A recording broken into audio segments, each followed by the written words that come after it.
Pada zaman Tuhan Yesus masih berjalan-jalan di bumi ini, jiwa-jiwa pada waktu itu sama sekali tidak bimbang bahwa dia sanggup dan mau menyembuhkan. Soal kesembuhan tubuh, mereka tidak bimbang. Kalau Tuhan Yesus datang ke suatu daerah dan jiwa-jiwa di sana mendengar kedatangan Tuhan Yesus, mereka segera membawa semua orang yang sakit dan meletakkannya di bawah kaki Yesus, dan Yesus menyembuhkan semuanya. Mereka tidak bimbang, saudaraku, akan kesembuhan tubuh. Apakah Yesus sanggup menyembuhkan dia, mau menyembuhkan dia? Tidak bimbang. Kapan Tuhan Yesus masuk ke suatu daerah, mereka segera memberitahukannya segala penjuru. Lalu orang-orang yang sakit dibawa kepada Tuhan Yesus, begitu banyaknya sehingga diletakkan saja di bawah kaki Tuhan Yesus. Dan Tuhan Yesus menyembuhkan mereka semuanya. Pada waktu Tuhan Yesus berkata kepada seorang lumpuh, "Hai anakku, dosamu sudah diampuni." Dosamu sudah diampuni. Maka orang-orang bimbang apakah Yesus dapat mengampuni dosa. Tetapi kalau mengenai kesembuhan tubuh, mereka tidak bimbang. Pasti sembuh. Datang saja pada Yesus. Tidak pernah ditolak Tuhan Yesus yang datang padanya. Sampai kepada kampunan dosa, keselamatan jiwa, mereka bimbang. Siapa orang ini bisa pula mengampuni dosa? Mereka bimbang apakah Yesus sanggup mengampuni dosa apa tidak. Pada zaman sekarang ini kebalikannya yang terjadi. Kebanyakan orang tidak bimbang bahwasanya Tuhan Yesus mau mengampuni dosanya, menyelamatkan jiwanya, dan dia pun selamat. Dalam hal menerima kesembuhan, kebanyakan mereka masih bimbang. Apakah Tuhan mau menyembuhkan mereka apa tidak? Apakah Tuhan mau memperhatikan saya apa tidak? Apakah kuasa Tuhan akan menjamah saya apa tidak? Mereka bimbang. Keselamatan jiwa mereka tidak bimbang.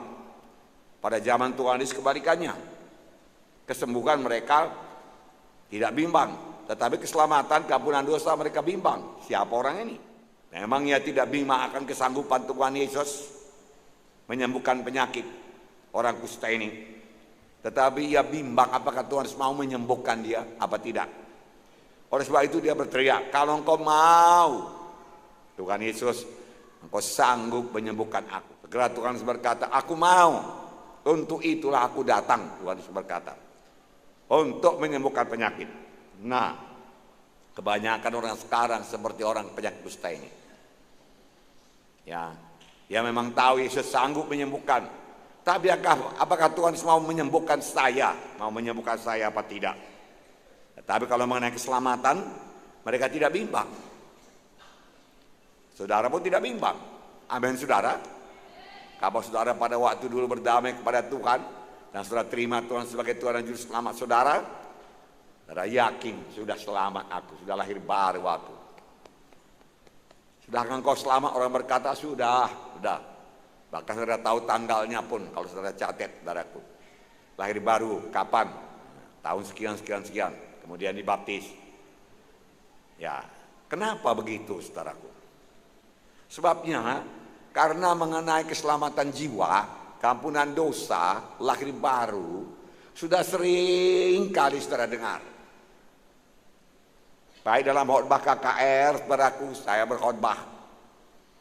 Baik dalam khotbah minggu, tetap saya selipkan keselamatan jiwa, keampunan dosa. Walau dosamu merah patna sekalipun jadi putih seperti salju, putih seperti bulu kambing domba, kalau engkau datang pada Yesus, saudara yakin, sering saudara dengar, Yesus mengangkat dosa kita. Dia telah dijadikan dosa, semua dosa kita timpakan kepadanya supaya kita jadi kebenaran. Tukar tempat, saudaraku. Ada yang menanggung dosa kita. Karena dosa kita tidak bisa dihapus dengan perbuatan baik kita. Tuhan suka perbuatan baik saudara. Tapi perbuatan baik saudara sama sekali tidak menghapus dosa saudara. Saudaraku. Yang dapat menghapus dosa hanya darah Yesus. Sudah sering saudara dengar. Bagaimana Tuhan Yesus disalib. Saudaraku. Di kayu salib di Golgota. Karena dia telah jadikan dosa, maka dia dihukum. Dia berpisah dengan Bapaknya. Lalu dia berteriak, "Eloi, Eloi, lama sabatani." Bapa, kenapa engkau meninggalkan aku? Kenapa Yesus berteriak demikian? Karena dosa memisahkan. Dosa memisahkan dengan sorga. Dosa memisahkan dengan Bapa dalam sorga yang kudus, saudaraku. Harus berpisah. Yesus tidak sanggup dan dia berteriak. Pada waktu tangannya dipaku tidak dikatakan dia berteriak. Kaki dipaku tidak dikatakan dia berteriak. Kepala diberi mahkota duri tidak dikatakan dia berteriak. Tapi yang menghancurkan hati Yesus oleh perpisahan dengan Bapanya, di mana dari awal zaman sampai nanti akhir zaman dia tidak akan berpisah dengan Bapanya. Tidakkah engkau tahu Petrus, aku dan Bapa itu satu adanya, dia katakan, satu adanya. Tetapi karena dosa manusia dipikul oleh Tuhan Yesus semuanya, dosa itu memisahkan. Itu sebabnya kita perlu lepas dari dosa, bebas dari dosa. Amin. Kalau kita tidak lepas, tidak bebas dari dosa, maka nanti kepada kita pun akan terjadi juga perpisahan dengan sorga. Darah nggak sanggup masuk sorga yang kudus. Perpisahan dengan Yesus. Sampai Tuhan di kayu salib berkata, sudah genap dikatakan. Lalu dia menghembuskan napasnya terakhir. Dia pun mati di kayu salib. Sudah selesai. Selesai semua ditanggung Tuhan Yesus dosa saudara. Dibayar Tuhan Yesus dengan darahnya dosa saudara. Saudara tidak perlu membayarnya lagi, menanggungnya lagi. Saudara hanya perlu percaya kepada Tuhan Yesus dan menerima dia sebagai Tuhan dan Juru Selamat saudara. Saudaraku yang kasih dalam nama, itulah berita keselamatan saudaraku yang sudah sering saudara dengar. Genap ditanggung Tuhan Yesus. Bahkan saudaraku, saudara tahu sebelum dia disalib, dia dicambuk dulu berbilur-bilur, luka-luka semua tubuhnya. Dan firman Tuhan berkata oleh bilur-bilur Yesus, kamu sudah sembuh. Saya sudah sembuh oleh bilur-bilur Yesus. Amin. Ya, percaya terus saudaraku. Tidak bimbang saudaraku. Itulah yang mau saya kabarkan pada hari ini saudaraku. Sama seperti keselamatan saudara tidak bimbang, kesembuhan tubuh pun saudara tidak bimbang. Amin saudara. Yesus betul-betul mau menyembuhkan saudaraku, semua orang yang sakit saudaraku. Perasaan manusia ini berubah-ubah, saudaraku, berubah-ubah. Tapi memang kerap kali Tuhan memberikan sedikit rasa kesembuhan, puji Tuhan. Pupuklah itu terus saudaraku dengan iman yang teguh, saudara. Supaya genap dalam hidup saudara. Pertama, Tuhan Yesus mau menyembuhkan semua orang. Semua jiwa-jiwa yang datang padanya. Semua, saudaraku, semua tertulis, saudaraku. Banyak contoh, saya bacakan pada saudara. Tuhan Yesus tidak pernah menolak untuk menyembuhkan orang sakit yang datang kepadanya. Tidak pernah Tuhan Yesus berkata kepada orang sakit tersebut, bukanlah kehendaknya untuk menyembuhkan orang sakit. Menyembuhkan orang sakit adalah prioritas utama dalam pelayanannya. Bahkan saudaraku ada yang mengatakan 70% daripada pelayanan Tuhan selama dia di bumi ini menyembuhkan penyakit, mengusir setan, saudaraku. Disertai dengan tanda ajaib dan mujizat. Kemudian dia mengajar, saudaraku, mengajar. Tetapi dia terutama mengajar murid-muridnya. Matius 12:15b berkata, banyak orang mengikuti Yesus dan ia menyembuhkan mereka semuanya. Itu Matius 12:15b. Banyak orang mengikuti Yesus dan Tuhan Yesus menyembuhkan mereka, sebahagian tidak, semuanya. Karena berkata, apakah orang yang datang itu ada yang besar dosanya, ada yang kecil dosanya, sedikit dosanya? Ya tentu saja, tapi semuanya sembuh. Saudaraku, begitu kemurahan Tuhan, saudara, dia tidak menolak. Nah saudaraku, memang adalah kehendak Tuhan sampai sekarang.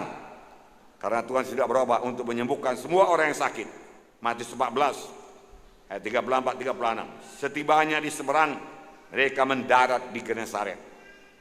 Ketika Yesus dikenal orang-orang di tempat itu, mereka memberitahukan ke seluruh daerah itu. Maka semua orang yang sakit dibawa kepadanya. Begitu percayanya mereka Yesus menyembuhkan penyakit, sehingga waktu Yesus sampai di Genesaret, mereka kenal itu Yesus. Mereka menyebar, mengundang semua orang yang sakit di seluruh daerah itu, lalu membawanya kepada Yesus. Apa yang terjadi ayat 36? Mereka memohon supaya diperkenankan menjamah jumbai jubahnya, dan semua orang yang menjamahnya menjadi sembuh. Semua orang yang menjamahnya menjadi sembuh. Tidak ada yang tidak sembuh, saudara. Begitu murahnya Tuhan Yesus mengenai kesembuhan. Karena dia tahu dia akan berbilur-bilur menyembuhkan penyakit. Jadi bukan dosa saja yang ditanggung Tuhan Yesus, penyakit pun sudah ditanggung Tuhan Yesus. Di akhir zaman ini penyakit bertambah-tambah. Karena itu pekerjaan setan, saudara. Nah, saudaraku, hanya menjamah jumbai jubahnya saja, saudaraku. Sebab dari rumah dia sudah percaya. Dia datang ke situ, aku datang untuk disembuhkan. Aku datang, mujizat akan terjadi. Aku pasti sembuh, Yesus pasti menyembuhkan aku, dia tidak akan menolak aku. Asal aku kontak dengan dia saja, aku pasti sembuh. Begitu banyak orang, sehingga Tuhan hanya berjalan saja. Dijamahnya, jumbai jubahnya, dan dia sembuh. Semua orang yang menjamahnya sembuh. Lukas 4:40. Ketika matahari terbenam, semua orang membawa kepadanya orang-orang sakitnya yang menderita bermacam-macam penyakit. Ia pun meletakkan tangannya atas mereka masing-masing dan menyembuhkan mereka.